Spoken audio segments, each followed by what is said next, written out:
Hi everyone, welcome to Story Time with JoJo. Today we're going to read about the Boston Tea Party. Let's see if we can find out the cause of the Boston Tea Party and then the effects that it had on the colonists. Hope you enjoy. The Boston Tea Party by Matt Doden, illustrated by Charles Barnett III. Chapter 1, A Tax on Tea. In the fall of 1773, Great Britain still controlled the American colonies. Many colonists were tired of British rule. They were especially tired of paying taxes to Great Britain. The British Parliament had passed the Tea Act. The act said only the British East India Company could sell tea to the colonists. By law, colonists had to pay a tax on the tea. At the time, tea was the drink of choice in the colonies.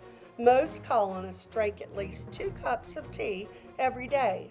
The Tea Act made the colonists furious. I can't believe Great Britain expects us to pay a tax on our tea. What will they tax next? In Boston, Massachusetts, Samuel Adams spoke to a crowd that included the Sons of Liberty. These patriots wanted freedom from British rule. Adams spoke to Paul Revere, John Hancock, and others under an old elm tree. They tax us but give us no say in the government. We cannot tolerate this. Adams is right. It's not fair. No taxation without representation. Paul Revere also spoke to the crowd. Even as we speak, 3 ships carry loads of tea toward our harbor. The good men and women of Boston will show Parliament that we won't stand for this unfair tax. We'll refuse to buy the tea and protest. We'll boycott the tea. Spread the word. Let Great Britain keep the tea. We don't want it. Thomas Hutchinson, the Massachusetts colony's governor, knew people were angry about the tax, but his sons worked for the East India Company. Hutchinson didn't want the boycott. When the ships arrive, we'll unload them. Even if people refuse to buy the tea, we'll make them pay the tax. The people love their tea. The boycott won't last long. The next shipment of tea arrived in late November. Boston stockworkers refused to unload it. Unload these crates. Unload your own tea. Samuel Adams and Governor Hutchinson argued about the tea. Hutchinson wanted to force the colonists to pay the tax. Under British law, all of the tea taxes had to be paid by midnight on December the 16th. If the taxes were not paid, the British military would take over the ships and unload the tea. Once the tea was on land, the colonists would have to pay the taxes on it. On November the 29th, Adams spoke to a crowd at Boston's Old South Meeting House. Our governor demands that we pay this unjust tax. He only seeks to line his own pockets with our money. We won't give in. A few days later, several British warships arrived in the harbor.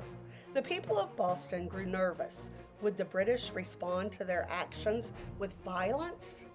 Abigail Adams wrote to her husband, John, who was Samuel Adams' cousin. I tremble when I think that what may be the awful consequences. My heart beats at every whistle I hear, and I dare not tell half my fears. Chapter 2, A Decision Made. December 16th arrived. It was cold and rainy. Thousands of colonists gathered at the Old South Meeting House. Are you ready, gentlemen? Our rider will soon bring us news, and then we'll have to go through with our plans. Hutchinson's left us no choice. We will have to do it, no matter the danger.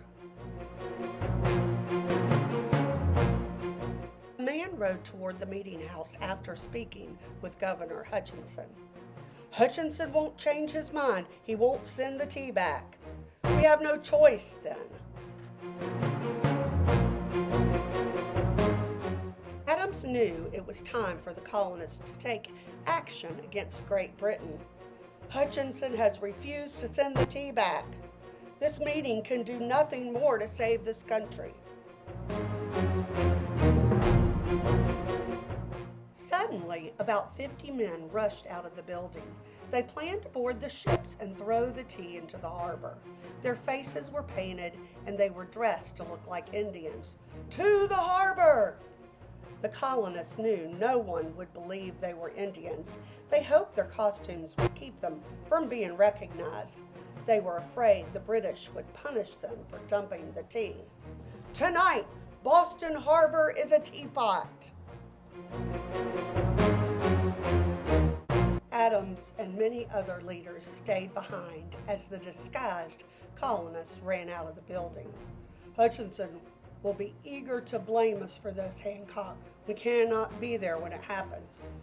I hope we do not regret this. We can't guess what the British will do if provoked. We must take bold steps to show Great Britain we won't tolerate this treatment. The colonists grew quiet as they reached the docks. Split up 3 groups, 1 for each ship. Be as quick and quiet as you can. Chapter 3, Destroying the Tea. The colonists found each ship's crew and demanded to be taken below decks where the tea was held. Open the hatches and give us your ropes. Stay out of our way and we won't hurt anyone. Nobody tried to stop them. The colonists didn't know it, but the British military had not received orders to stop the tea from being destroyed. It's a shame we have to waste this tea. It's a small price to pay. Now let's dump it overboard. The colonists used strong ropes to lift the heavy chests full of tea. Haul them up, every last one!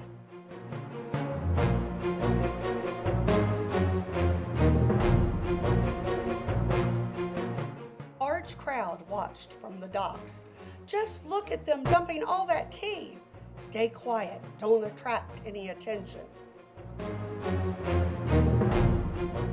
Hours the colonists had dumped all of the tea. Then someone noticed that one man had hidden tea in his pockets. He's got tea, get him! No, I don't have any tea. Strip his clothing and send him home. No tea will leave this harbor tonight.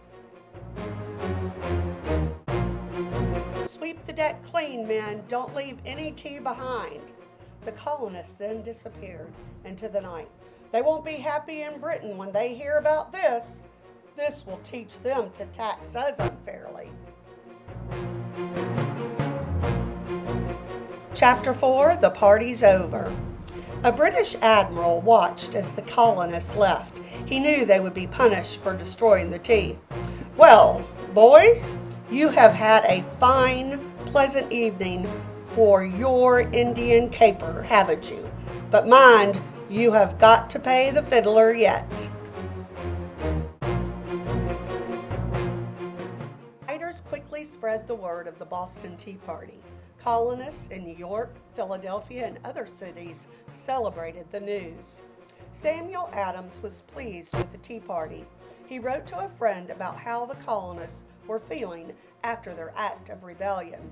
You cannot imagine the height of joy that sparkles in the eyes and animates the faces as well as all the hearts of the Bostonians.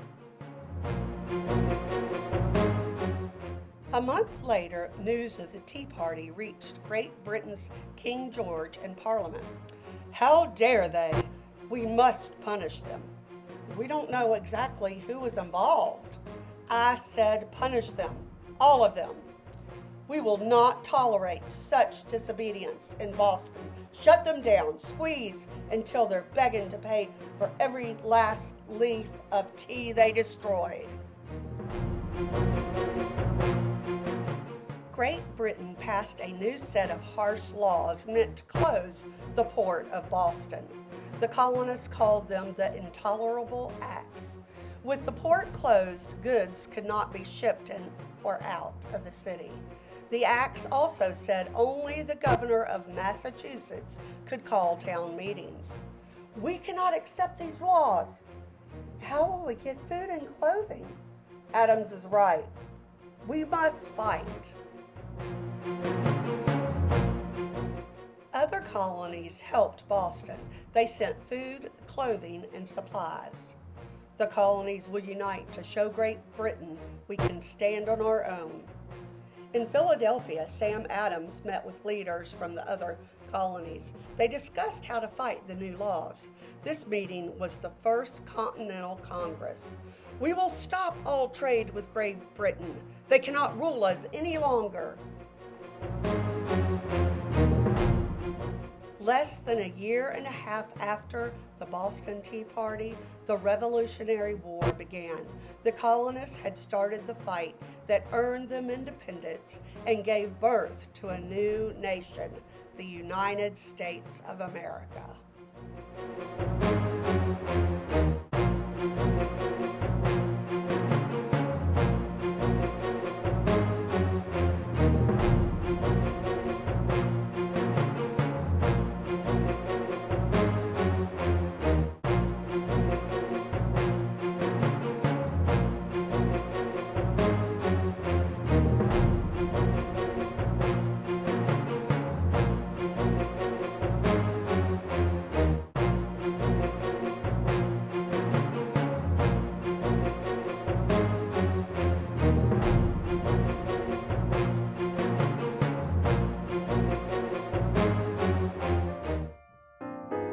I hope you enjoyed learning about the Boston Tea Party.